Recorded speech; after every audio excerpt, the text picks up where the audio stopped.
Hey, what's going on? Happy Monday to everyone.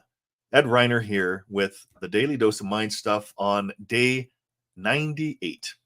98. Hard to believe. So, I've said before that we like what's familiar, right? A lot of people don't like the unfamiliar. They don't like change unless it's them that is creating the change, especially when it's not them putting on the change. And that today is practice for tomorrow. What we're doing today is really just practice for what we're doing tomorrow.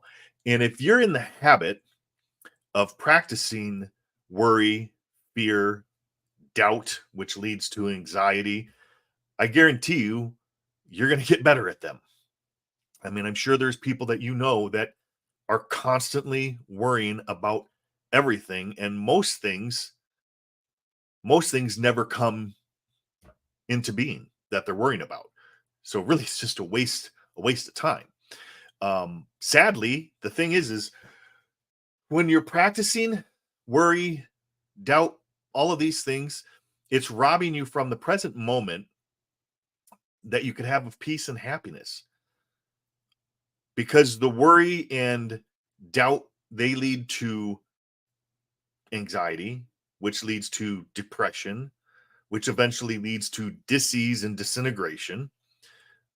And really, a person in this state, really, the only thing that they lack is understanding. They're ignorant. They're ignorant to the magnificence that we have within us and the power that's constantly flowing to and through us, that we can flip over to the positive. And what's the positive? The positive is knowledge. And how do we get knowledge?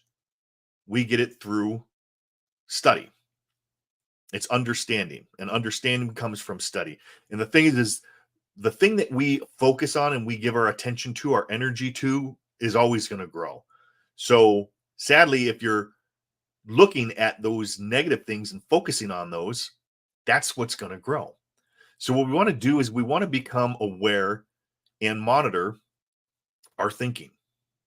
So recently I was talking with a friend of mine, and we're having a conversation. I was having a conversation of a friend of mine that some of the blocks or barriers that I'm currently working through. And he recommended that I study the Coin of Heaven, which is a chapter in Neville Goddard's book, Awaken Imagination. So I've been studying this and reading this since Friday every night. And in it, he's talking about becoming aware and basically, like I was saying, monitor your thinking, specifically your inner speech. And in here, he says that an uncritical observation of our inner talking will reveal to us the ideas from which we view the world.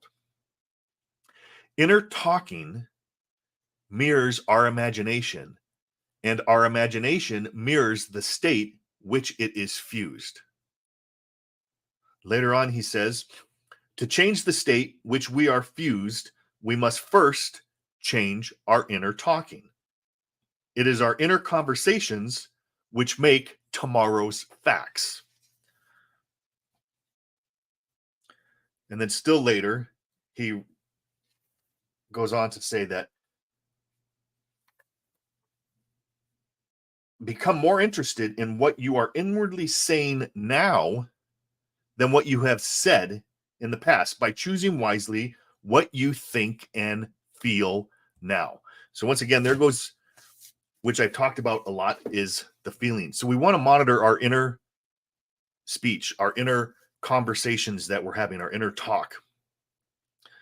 And when we start to do that, we start to see what is reflecting back to us. And we want to change that and constantly be focused on where we want to be going. So if you should be happening, or you should happen, should be happening, if you should happen to think negative, unproductive, frightening thoughts that lead to worry and doubt, change them. Change them for something positive. You know, the interesting thing is that fear and faith require the same amount of energy. So you might as well put your energy towards something that's going to be more productive. And a perfect place to start is with gratitude. When you focus on what you are grateful for, you get this sense of abundance and your life will increase.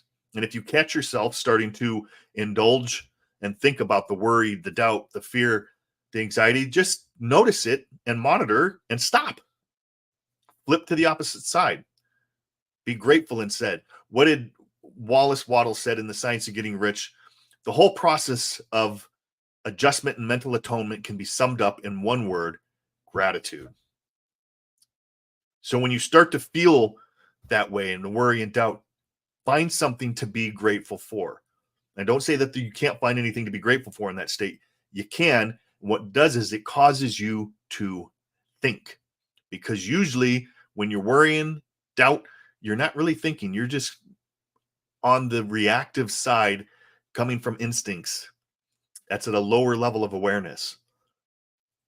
You want to become aware of this higher power we have, and through understanding, which we get through studying, listening to things like this, reading over and over again, you begin to become aware and get an understanding, which leads to faith. Faith leads to well-being. Well-being is expressed. And when you do that, everything in your life starts to accelerate. And then you feel at ease. And then when you're at ease, you're in that state of creation and starting to create what it is that you want. So I want to thank you for tuning in with me today. If you found value in this, share it. Share it with someone who needs to hear it. There's somebody that probably you know that needs to hear this message. Share this with them. And if they're open to it, they'll get the message. And if not, that's fine too. So I want to thank you again, and I wish you a wonderful rest of your Monday, and I will be back tomorrow. So this is Ed Reiner. Peace. God bless.